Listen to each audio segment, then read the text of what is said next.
Olá, pessoal, sejam bem-vindos ao módulo 1 do FortiGate Security, né? Preparatório para o exame NSE4, versão 7.2. Nós começamos aí com o módulo de introdução e configuração inicial. Esse módulo ele tem 4 grandes blocos, né?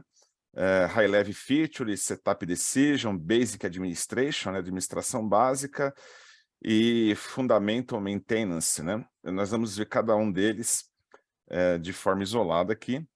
Primeira coisa, a questão das features de alto nível, né? Entender um pouco o hardware e o software, né, envolvidos aí nas soluções da Fortinet.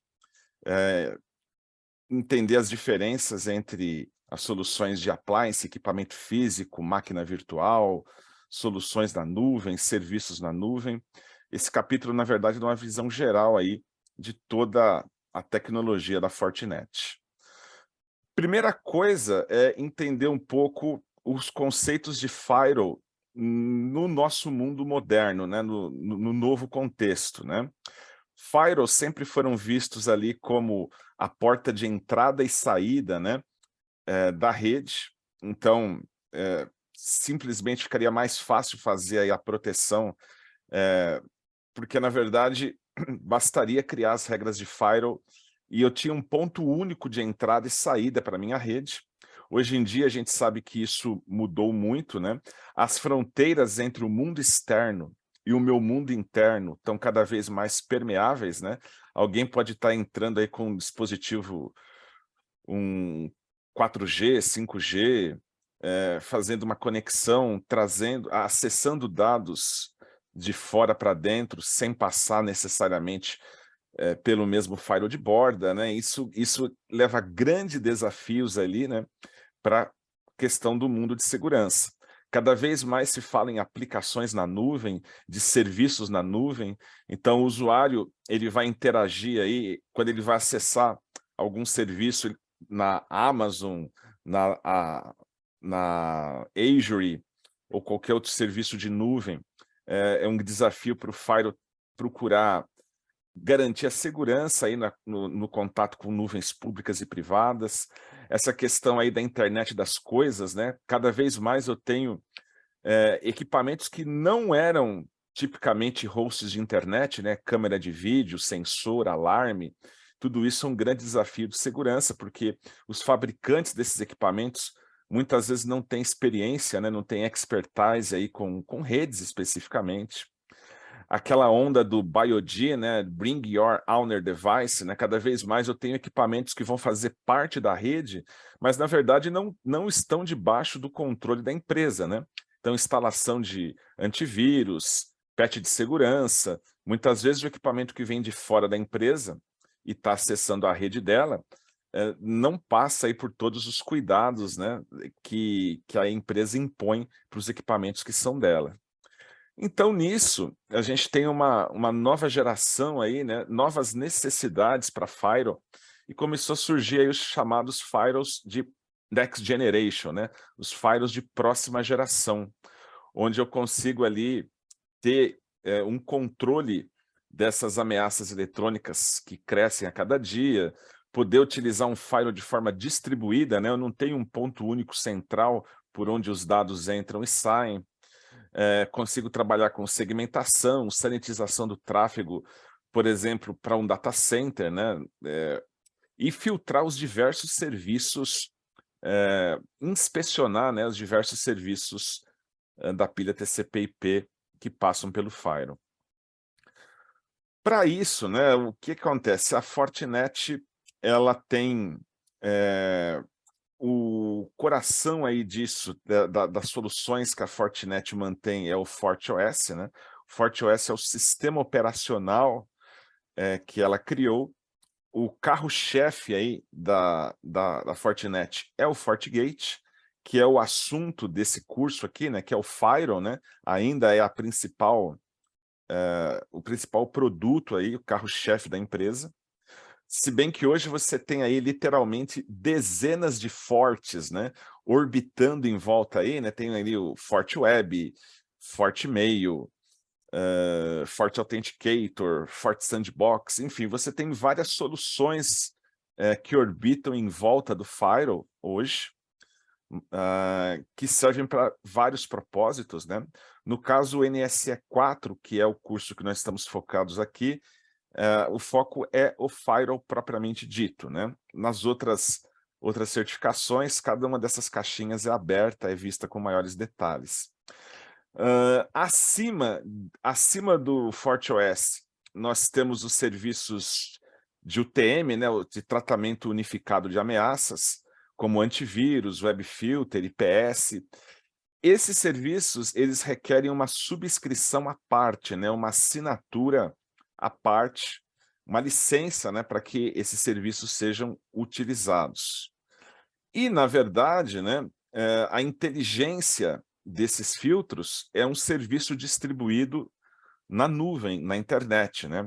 A FDN, né, a nuvem de serviços distribuída da Fortinet, atende aí pelo nome mais comum aí de FortiGuard, né? Então, quando a gente fala de FortiGuard, é um serviço na nuvem que provê inteligência, né?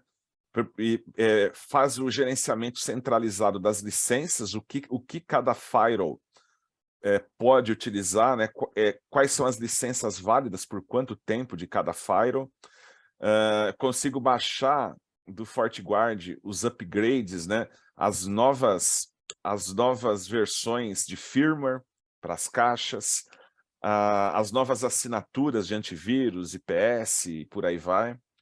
Então, a atualização das assinaturas, do Score Reputation ali, todos esses serviços estão disponíveis na internet, né?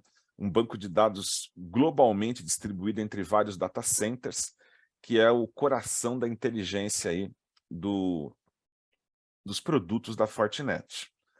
Para quem usa o appliance físico, né, nós vamos ver aí que as caixas possuem SPUs, né, unidades de processamento de segurança, processadores específicos dedicados para fazer o famoso offload, né, o descarregamento ali do software. Eu vou tornar as tarefas do FortiOS mais leves, né? Eu vou processar via software processar via hardware, né? Aquilo que geralmente é feito via software, para aliviar o FortiOS e melhorar em termos de performance, né?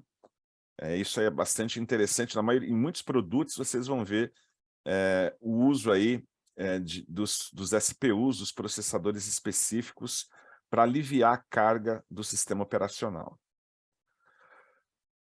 Temos aí a questão da topologia na nuvem, como ele coloca ali. Eu posso ter um dispositivo virtualizado, né, uma VM de firewall, ao invés da caixa física. Aliás, né, para quem trabalha aí com uma grande quantidade de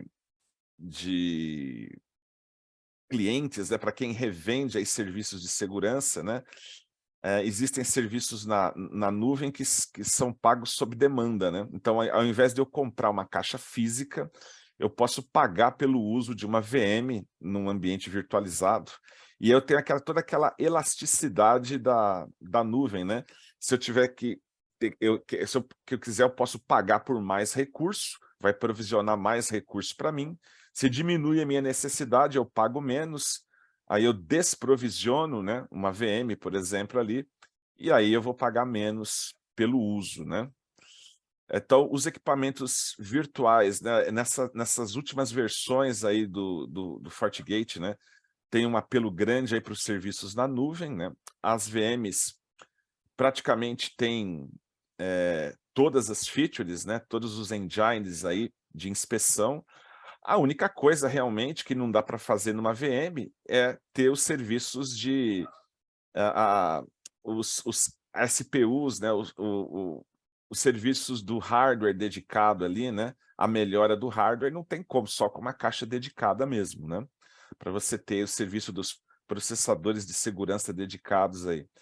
Mas de resto, todas as features eu consigo rodar numa VM, né, em vários ambientes distintos, né? Posso estar rodando on-premises essa VM, né? Num ambiente KVM, Citrix, VMware, né? Ou então na nuvem propriamente dito, né? Um Azure, Amazon, também tem essa possibilidade de rodar as VMs.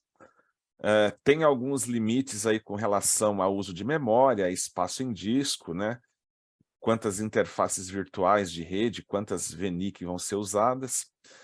Assim como você tem também os modelos físicos de vários tamanhos, né? Que você adquire de acordo com a sua necessidade. Ok, algumas questões aí de revisão, né? Qual que é a mais acurada descrição de um firewall moderno, né? Qual que é a descrição mais precisa de um firewall moderno? Um dispositivo que inspeciona o tráfego de rede num ponto de entrada com um único, né? Facilmente definida na rede do perímetro, ou um dispositivo multifuncional que inspeciona o tráfego de rede do perímetro interno, com muitos dispositivos, com muitos pontos de entrada diferentes. Pelo que a gente tinha comentado ali, a rede está cada vez mais permeável, né? Então você não tem um ponto único de entrada e saída. Então o firewall hoje tem que se preocupar aí. Muitas vezes eu tenho dispositivos, como a gente tinha falado lá, 4G, 5G, que são pontos de entrada múltiplos para a rede. Qual solução específica para a Fortinet aumenta a performance e reduz latência para específicas features e tráfegos, né? Como a gente havia falado, é a questão a aceleração via hardware, né? Os chamados SPUs, aí, os processadores de segurança dedicados para as funcionalidades do firewall, né? O que permite uma performance melhor. Ok, a parte do setup decisions aqui, né? As decisões, aqui falando um pouquinho da configuração básica. Você tira o FortiGate da caixa, o IP padrão dele aí é um 92.168.199, geralmente é a porta 1 dedicada para gerência, tá? Praticamente em todos os modelos aí, a porta 1 é dedicada para gerência. Alguns protocolos já vêm habilitados na porta 1, né? Tipo PING, HTTPS, SSH. Uma boa prática aí seria você desativar, né, deixar desligado protocolos menos seguros, né, como por exemplo o HTTP, né, que é TCP de porta 80, Telnet, são protocolos que trafegam em texto claro os dados, interessante deixar isso desligado. Nós já temos aí um servidor DHCP,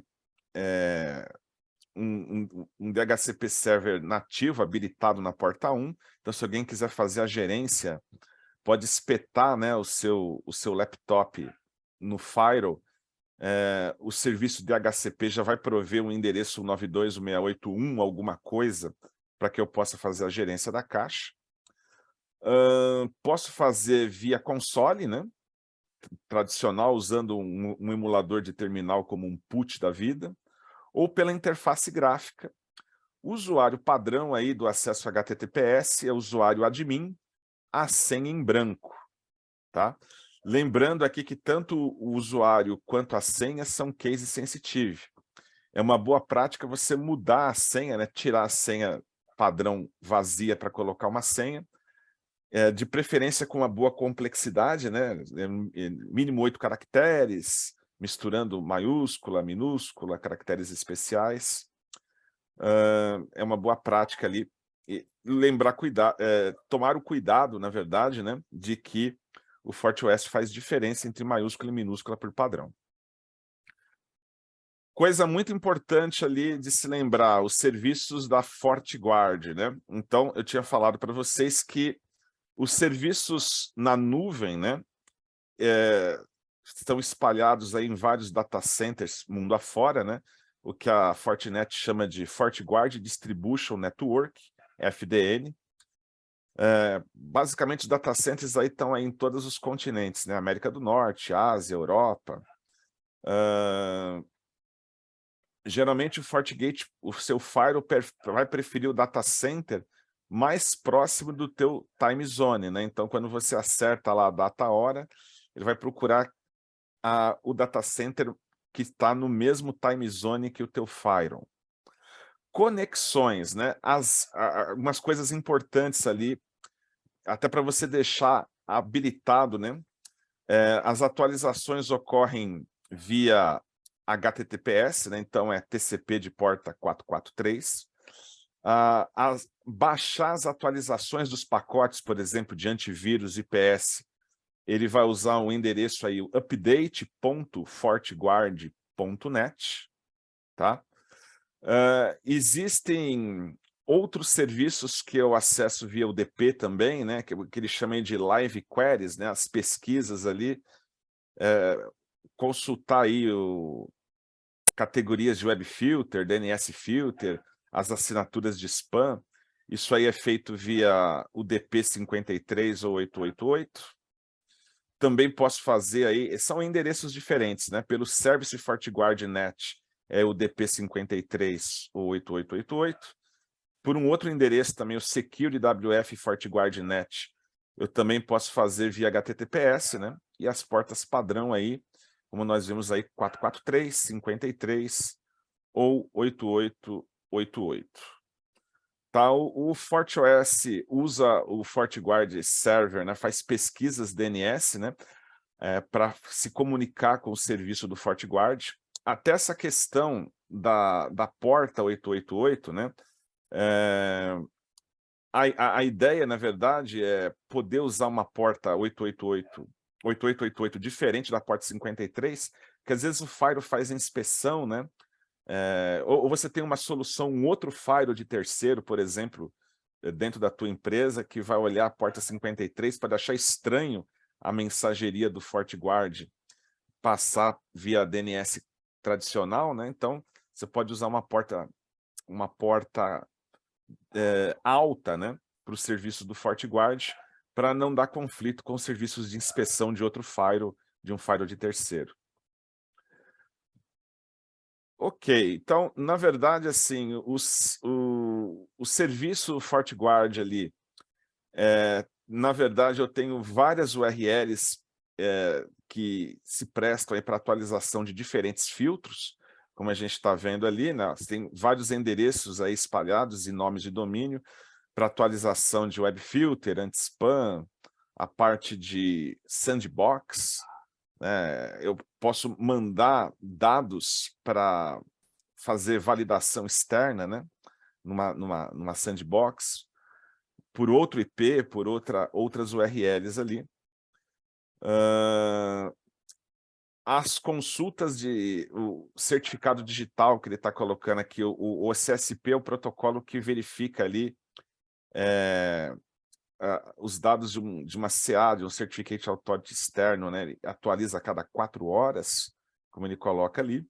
Mas acho que o mais importante é entender que toda essa mensageria, né, de serviços de assinatura, subscrição, eu preciso de acesso principalmente a HTTPS 443 para esses endereços, para que todos esses updates, né, possam ocorrer.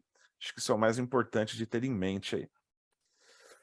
Qual protocolo o FortiGate usa para fazer download de pacote de antivírus e pacote de IPS? TCP ou UDP? Nós vimos ali que é TCP, né? Geralmente TCP 443 é por onde o download dos pacotes aí de antivírus e IPS ocorrem. Como que o FortiGate checa o conteúdo para spam ou website malicioso, né? Então, a atualização aí das assinaturas, né, que são as live queries, elas ocorrem via UDP ou HTTPS. Nós tínhamos visto lá num dos slides anteriores, né, que eu posso estar usando, inclusive com sites diferentes, né, um permite a atualização por UDP, outra por TCP de porta 443. O que mais? A administração básica, né? A gente vai entender alguns conceitos aí como VDOM, tipos de administradores, perfis de administradores, né? Esses conceitos são importantes para nós ali. Então, primeira coisa aqui, métodos de acesso. Tínhamos falado que eu posso acessar a caixa via CLI ou via GUI, né? Via interface gráfica ou via linha de comando. Linha de comando pode ser porta de console, ou tendo o IP configurado na porta 1, você pode pular via Telnet ou SSH. De preferência SSH, né? Já que o Telnet é menos seguro. Coisa importante também, na própria interface gráfica, você tem uma opção de abrir a CLI, tá? Você pode abrir uma janelinha para digitar comandos pela interface gráfica também, tá? Que está acessível aí HTTP ou HTTPS, também por questão de boa prática de segurança, preferencialmente deixar só HTTPS disponível. Administradores, nós temos uma conta padrão criada que é o admin sem em branco. Esse administrador, ele tem um perfil de super user, né? Super usuário, ele tem, é o root, né? Ele pode fazer todas as coisas, ele pode mudar toda a configuração. Eu posso criar outros usuários em System Administrators, Create New. Aí você pode escolher se você quer um administrador, se você quer um usuário local, se você quer um novo administrador. Você define lá usuário e senha. Você vai amarrar um perfil já definido, a gente vai dar uma olhada com mais detalhes depois nos perfis que você pode estar atrelando aqui, mas na hora que você cria o usuário, o nível de poder que ele tem está associado com o profile que você atrela a ele. É possível usar aí Two-Factor Authentication, autenticar com usuário e senha mais um token, né? Que no nosso caso aqui o Fort Token, uma solução da própria Fortinet. Você pode definir Trusted Hosts, quer dizer, em quais máquinas o usuário pode se logar, né? O usuário administrador pode se logar em que máquinas?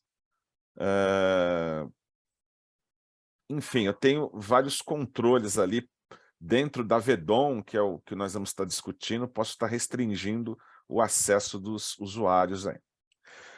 Eu falei para vocês na tela anterior que nós podemos definir qual que é o perfil do usuário na hora que eu crio.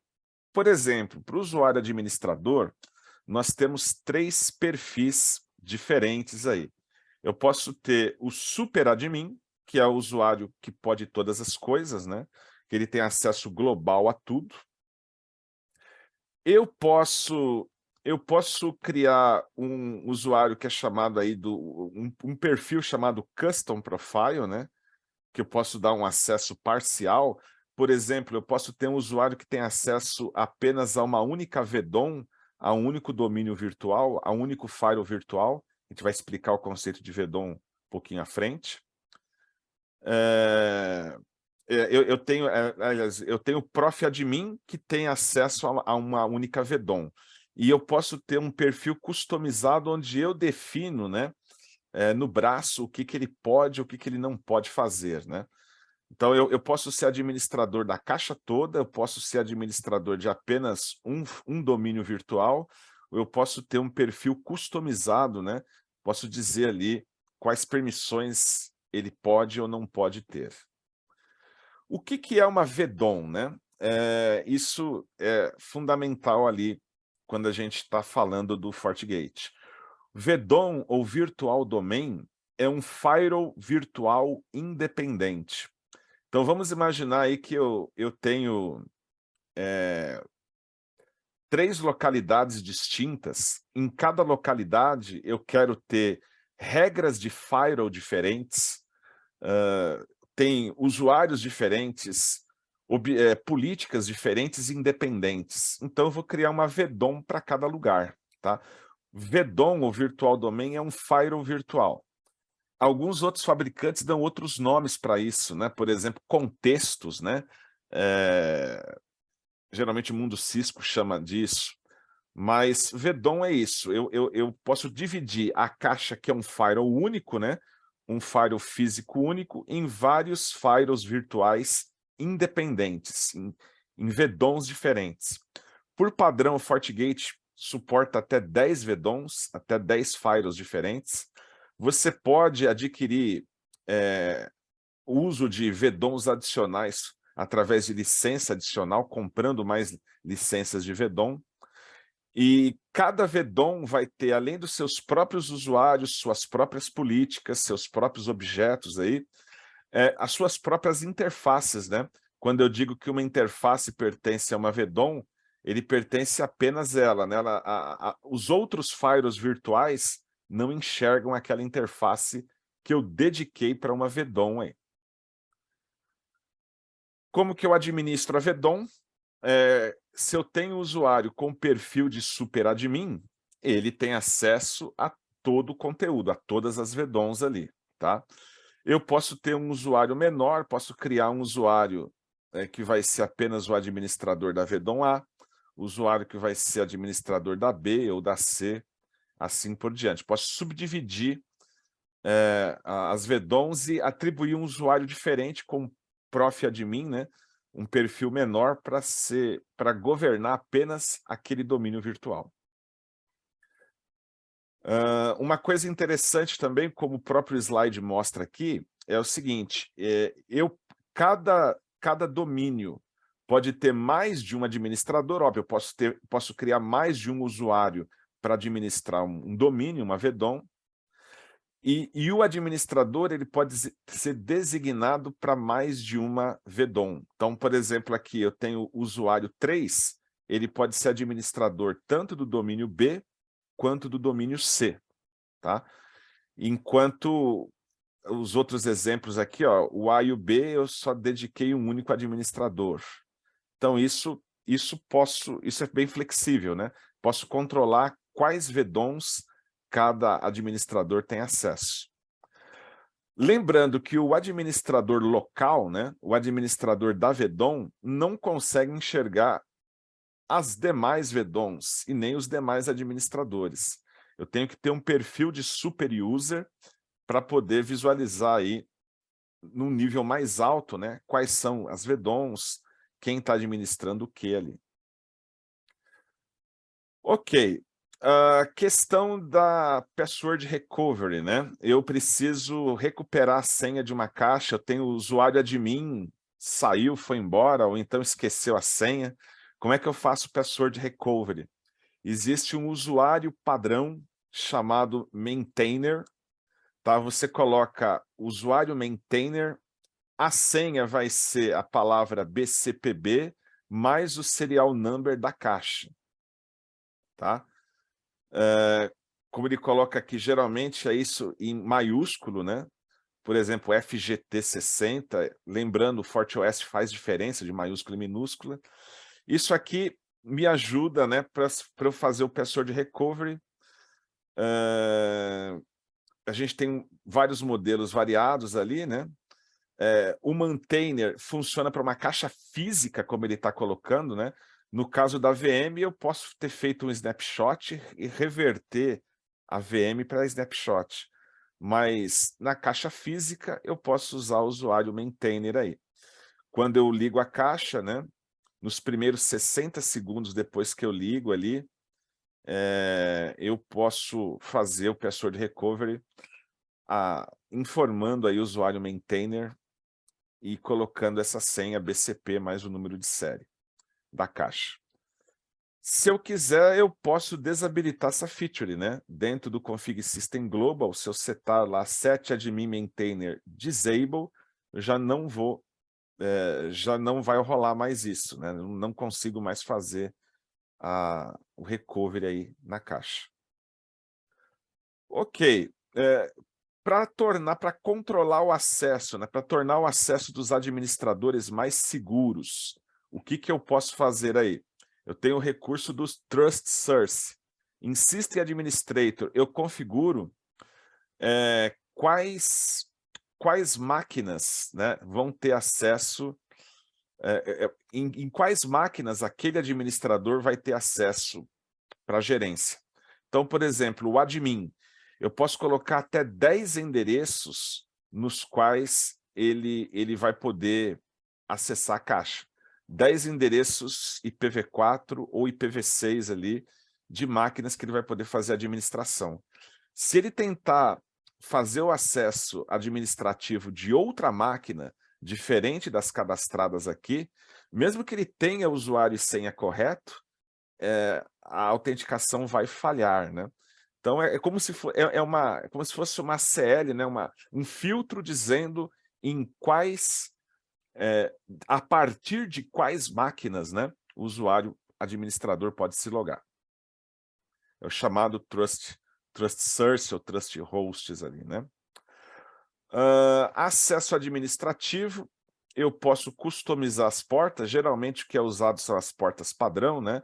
HTTPS para 443, SSH é 22.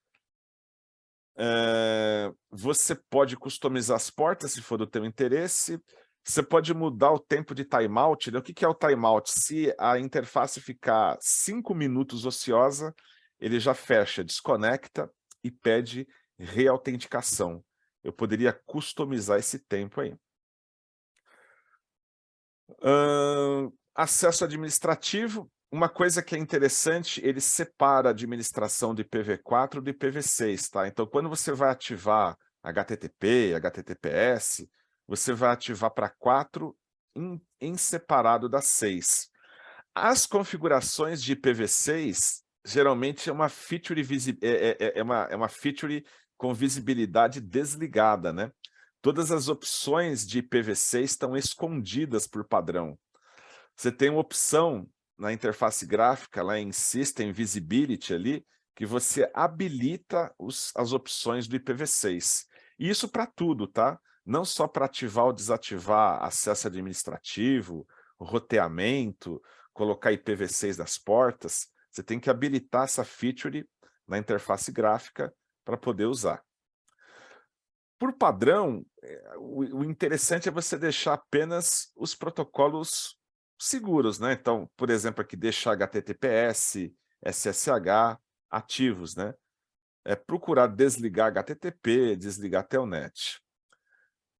Tem vários outros protocolos que você pode ligar, né? Por exemplo, aqui você tem o acesso via Fort Manager, né? Você tem outras opções aí que a gente vai estar falando quando for falar do Fabric também ali, outras opções que você pode deixar ativo. As portas suportam Discovery via LLDP, né? Link Layer Discovery Protocol, para fazer descoberta de vizinhança. As interfaces em si, ou você configura o IP de forma estática, ou você coloca IPs via DHCP ou PPoE, né? São as duas formas que as interfaces aí de rede conseguem aprender IP dinâmico. Na configuração das interfaces, a gente tem os conceitos aí de role e alias, né? O que é o role? Eu posso atribuir um papel para a interface para ser de LAN, para ser de WAN, para ser uma interface de DMZ, né? Esses são as roles mais comuns aí, ou undefined, né? Para você poder definir um outro segmento de rede qualquer ali. E ele já vem com algumas configurações prontas, tá? Algumas definições das configurações prontas. Então, quando você escolhe aqui que a interface tem o perfil de LAN, tem o perfil de WAN, ele já tem algumas sugestões de configuração aqui, tá? Já o alias, como o próprio nome diz, é só um apelido, né? O alias é um comentário, né? Como ele coloca aqui, é uma descrição amigável. Então, a interface podia ter uma descrição, por exemplo, rede interna, né? Alguma coisa do gênero. Isso é só um comentário. Agora, quando você coloca uma role de LAN, por exemplo, aí ele já vem no pacote com algumas configurações pré-definidas, o que ele acha que deve ficar ativado aí para uma interface de LAN, o que ele acha que deve ficar ativado para uma interface de WAN, por exemplo. Conceito de VLAN, né? O mesmo conceito que a gente tem aí de outros fabricantes, aí uma VLAN é um domínio de broadcast, né? Eu consigo fazer com que determinadas interfaces pertencem a uma rede apartada. Então, quando gera tráfego, somente os membros que têm a mesma VLAN tag, né, que pertence à mesma VLAN, vão estar enxergando aquele tráfego. Eu estou isolando, então, né, as interfaces numa rede lógica independente. Como que eu crio as VLANs? Network Interface. Aí você poderia criar uma interface no Firewall, né? A gente pode criar uma interface que pertence à VLAN tal, uma int VLAN que pertence a tal VLAN na porta com o ID tal, né? Eu tenho uma interface VLAN que está associada com uma porta física, que está com um VLAN ID, né? A tag da VLAN a gente consegue definir aqui. Posso ter as funções aí de roteamento também ali, o meu firewall. Lembrando, né, que no modo NAT, aí, o firewall ele é um roteador completo, né, suportando roteamento estático ou dinâmico. No caso aqui, eu preciso ter pelo menos uma rota padrão, né, para que a minha interface, aí, para que o meu firewall consiga se comunicar com o mundo externo. Posso criar essa rota padrão no braço ou aprender ela via DHCP, né, o PPUE. Se eu criar mais de uma rota, na hora que eu crio a rota, por exemplo, aqui eu tenho uma rede destinada para 0000/0, para tudo, né, uma rota padrão, posso definir aí a interface de saída e eu coloco uma prioridade para essa rota. Se eu tiver mais de uma rota, por exemplo, se tiver mais de uma rota padrão, eu vou usar aquela que tem a maior prioridade definida. O FortiGate também pode se trabalhar como DHCP Server, né? Então, especialmente em redes pequenas, né? A gente tem ele aí como um canivete suíço, né? Tem serviço de DHCP, tem serviço de DNS local também, né? Mas aqui no caso, a interface pode ter um DHCP Server, como por exemplo a porta 1, a porta de gerência, né? Que já pode entregar um endereço IP para as máquinas poderem se comunicar ali com a porta de gerência. Então já tem o serviço DHCP ativo, eu posso colocar IP, máscara, gateway, colocar uma faixa de endereços que vai ser entregue, ou colocar algum campo option, algum atributo opcional, para que a máquina aprenda via DHCP. O FortiGate também pode ser um servidor DNS, né? Como eu falei para vocês, ele é um servidor DNS que pode ser aí só um forwarder, né? Ou seja, só para encaminhar para outro servidor, para o servidor primário e secundário da rede.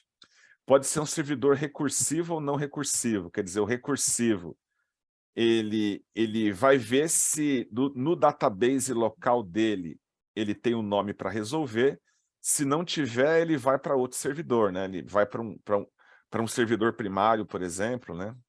Ou para os servidores na nuvem, né? Para um root server, depende da configuração que você tem aqui. O não recursivo, ele só usa o database local.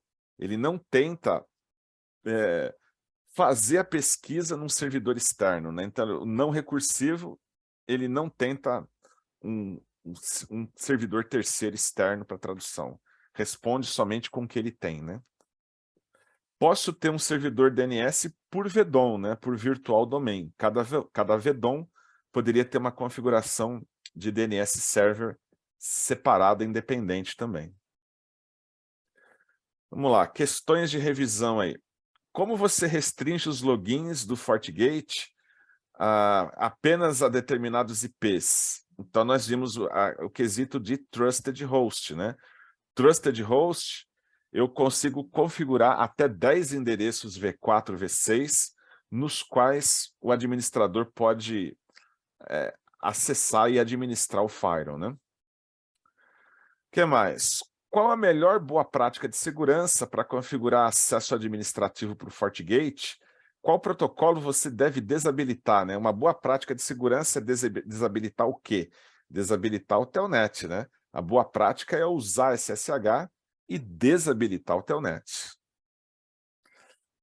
Quando configurando o FortiGate como um servidor DNS, qual método de resolução é usado, né, para o FortiGate usar apenas o database local, né, para fazer pesquisa? Então, seria o não recursivo. No não recursivo, ele vai usar apenas o seu database local. No recursivo é que ele procuraria por um servidor externo para resolver as queries, né?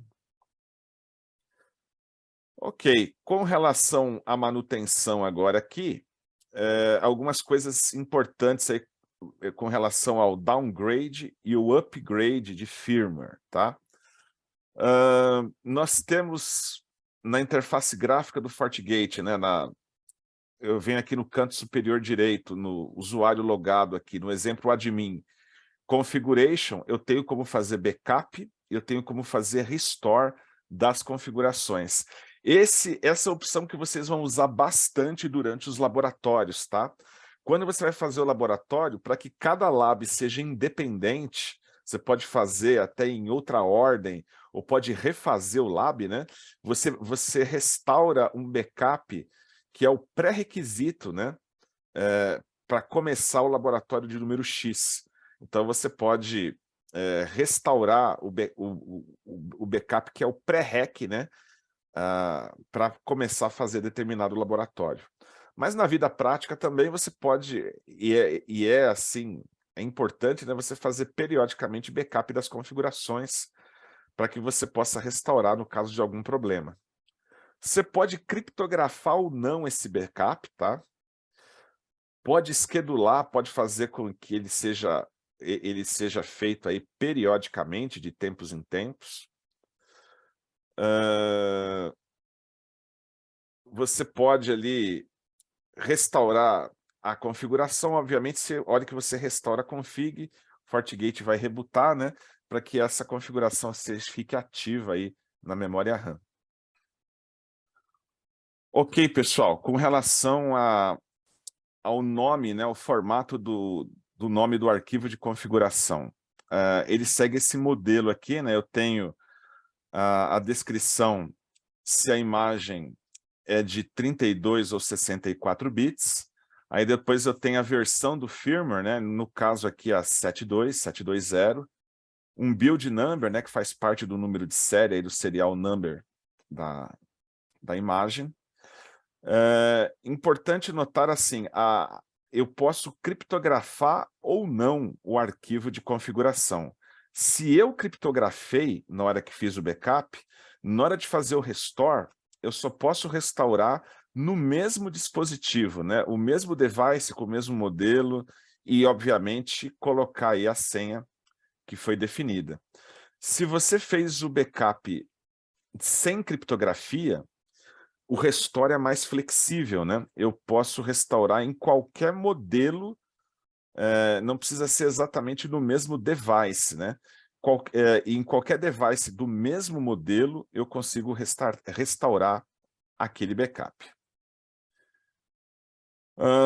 O arquivo de configuração também, ele tem um formato padrão, que é o formato usado pelo FortiGate, e eu tenho um formato em YAML, né?